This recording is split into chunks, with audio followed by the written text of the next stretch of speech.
Good morning guys. आज हम start करें क्लास 9th की इकोनॉमिक्स, जिसका चैप्टर 1 है हमारा the story of village of Palampur.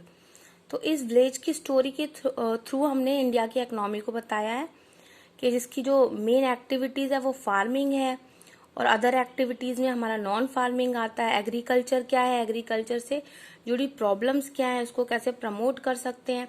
इसके अलावा कुछ बेसिक टर्म्स हैं। तो आइए इसको स्टार्ट करते हैं। देखिए जो ये जो हमारा चैप्टर है, इसकी बेसिक थीम है हमारी प्रोडक्शन। अब हमारा प्रोडक्शन का एम क्या है? The aim of production is to produce goods and services.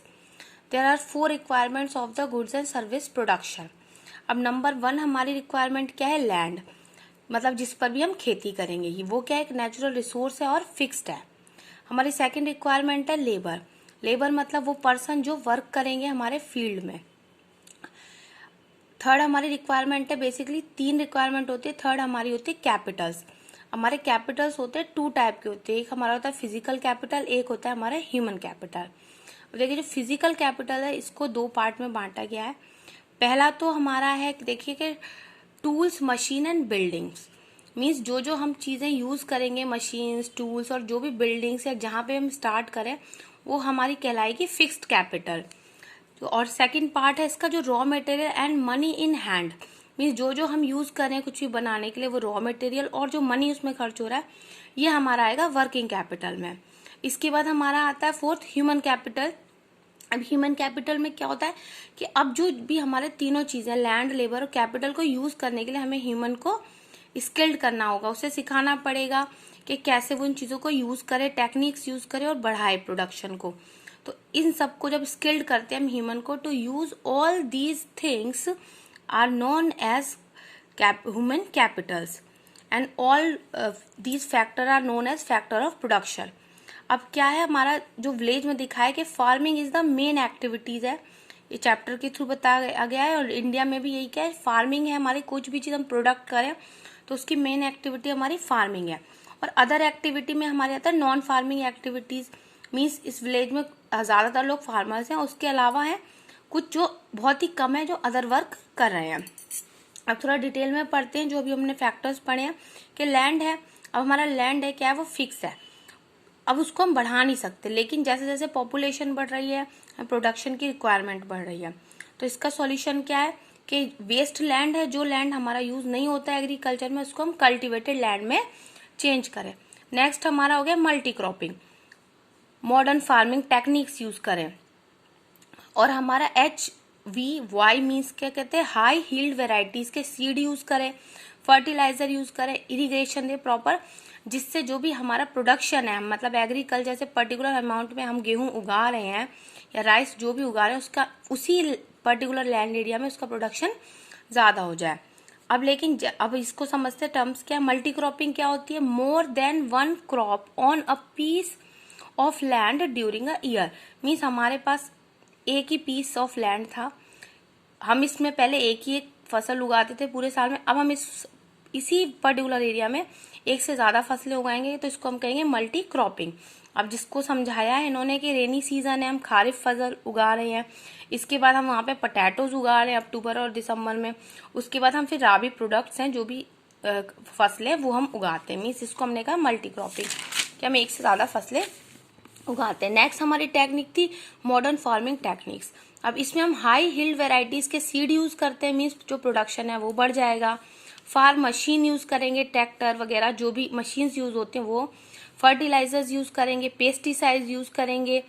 फिर नेक्स्ट आता है इरिगेशन, के प्रॉपर उसको हम सिंचाई करेंगे तभी वो बढ़ेगा, जिसके लिए हमें canal system, pump set, dam बने होते हैं पानी के लिए, वो जरूरत है, और इलेक्ट्रिसिटी की। अब देखिए इसमें वर्ड आया यील्ड। अब यील्ड क्या होता है? यील्ड होता है measured crop production on a given piece of land during single season. कि पर्टिकुलर पीस ऑफ लैंड है, उसमें जो भी क्रॉप है उसके प्रोडक्शन को बढ़ा देना, तो वो यील्ड होता है। तो यही हाई यील्ड वेराइटी वाले जो सीड्स हैं, उनसे जो हमारा, माने कि पहले हम वो यूज नहीं करते थे, ये एक हमारा पौधा होता था, इससे हमें जितना प्रोडक्ट मिलता था, अब जब ये ज्यादा है तो पौधे तो उतने ही होंगे, लेकिन अब जो इससे हमें प्रोडक्ट मिलेगा वो उसकी परसेंटेज बढ़ जाएगी। इसमें एक टर्म्स और दी हुई है, ग्रीन रिवॉल्यूशन। अब ग्रीन रिवॉल्यूशन के फादर जो हैं वो हमारे MS स्वामीनाथन है। हम इंडिया की बात करें, इन्होंने क्या, इसको ग्रीन रिवॉल्यूशन आया था हमारे 1960 में, जिससे हमारा एग्रीकल्चर प्रोडक्शन बढ़ा। ग्रीन रिवॉल्यूशन इंट्रोड्यूस किया high yield varieties of seeds of wheat and rice. सबसे पहले देखिए व्हीट में हुआ था, उसके बाद हुआ राइस में। और पंजाब चूज किया गया था सबसे पहले वो स्टेट जहां पे ग्रीन रिवॉल्यूशन आया या हाई हील्ड वेराइटीज के सीड्स का यूज किया। किसके तहत? 4th 5th ईयर प्लान के तहत, जिसका ईयर था हमारा 1969 टू 1974।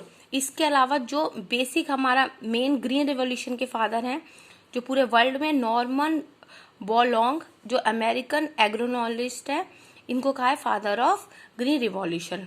और इंडिया में हमारे MS स्वामीनाथन है जो हमारे इंडियन जेनेटिक्स है। अब green revolution was introduce in India under 4th 5th years of plan. अब थोड़ा और देख लेते हैं यहाँ पे कि इन जनवरी 1966 में जो इंदिरा गांधी थी, जो जब वहाँ की इस समय PM थी, तो उन्होंने विजिट किया था USA में। उस समय हमारे देश में गेहूं की या खाने की बहुत ज़्यादा कमी हो गई थी, और वहाँ से मतलब US से जो हमारे प्रेसिडेंट हैं उन्होंने क्या कहते हैं, यहाँ पे 10 मिलियन टन्स ऑफ व्हीट को भेजा था। किस प्रोग्राम के तहत? PL 480 प्रोग्राम के तहत। इसके अलावा हम देखते हैं, अब जो हमने पढ़ा था मॉडर्न फार्मिंग, उसको हम देखते हैं कि उससे प्रॉब्लम क्या क्या क्रिएट होता है। देखिए हमने यहाँ पे fertiliser, pesticides, high yield varieties seeds वगैरह यूज करें, लेकिन जब हम कोई भी चीज यूज करेंगे तो उससे कुछ ना कुछ ड्रॉबैक होगी, क्योंकि हमने एक्सेस में यूज किया प्रोडक्शन बढ़ाने के लिए, तो इससे प्रॉब्लम्स क्रिएट हुई। प्रॉब्लम क्या हुई? Degradation of soil, land become infertilise, ground water depletion, के ग्राउंड का वाटर कम हो गया, क्योंकि पेस्टिसाइड्स और फर्टिलाइजर से क्या हुआ कि जो भी हमारा पर्टिकुलर जो भी खनिज पदार्थ थे हमारे सॉइल्स के अंदर वो कम होते गए। हमने पेस्टिसाइड्स डाले तो इसके अंदर जो जो बैक्टीरियाज थे वो किल हो गए उसके थ्रू। तो यहाँ पे धीरे धीरे बार बार करने से, मल्टी क्रॉपिंग या बहुत ज्यादा हाई हील्ड वेराइटीज के सीड यूज करने से क्या होगा, इसकी फर्टिलिटी कम हो जाएगी।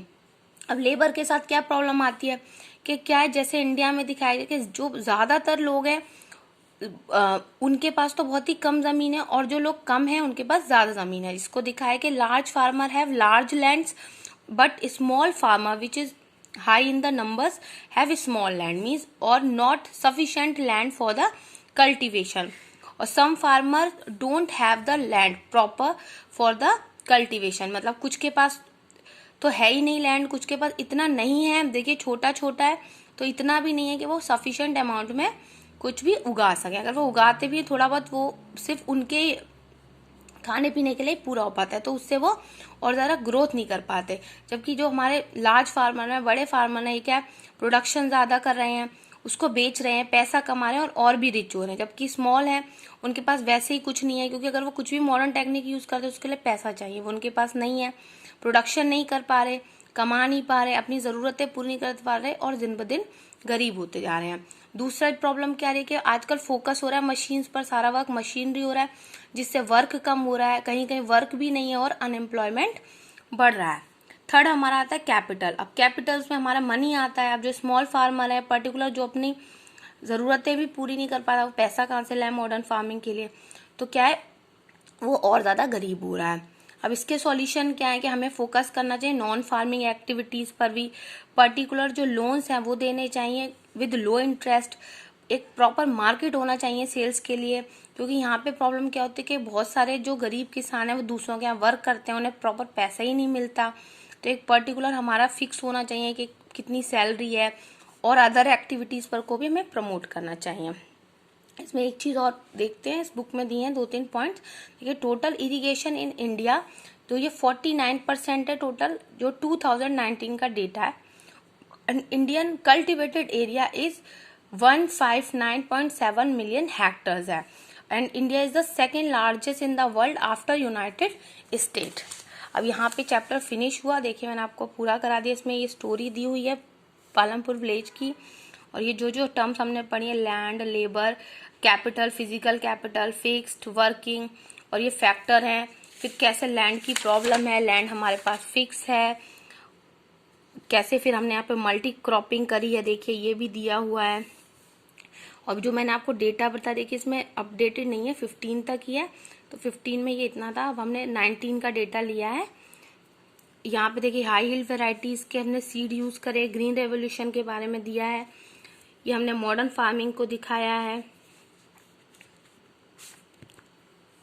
इसके बाद देखिए पूरा चैप्टर कंप्लीट हो गया। इसमें स्टोरी के थ्रू क्या क्या प्रॉब्लम्स हैं, उनके क्या क्या सॉल्यूशन है, देखिए ये दिखाया है कि कैसे डिसिमिलैरिटीज है गांव में, कि बड़े बड़े लैंड्स हैं कुछ लोगों के पास ही है, लेकिन छोटे छोटे लैंड्स बहुत सारे लोगों के पास है, तो इनइक्वालिटी है गांव में। फिर उसके सॉल्यूशन है जो मैंने आपको बताया, वही स्टोरी दिखाई है कि कैसे कैसे बनाते हैं, क्या क्या प्रॉब्लम है वर्क करने के लिए।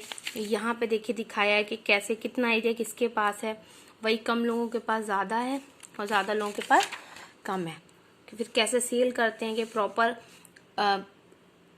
उगाने के लिए उनके पास पैसे नहीं है छोटे फार्मर्स के पास, बड़े फार्मर्स बहुत ज़्यादा टेक्निक्स यूज़ करते हैं।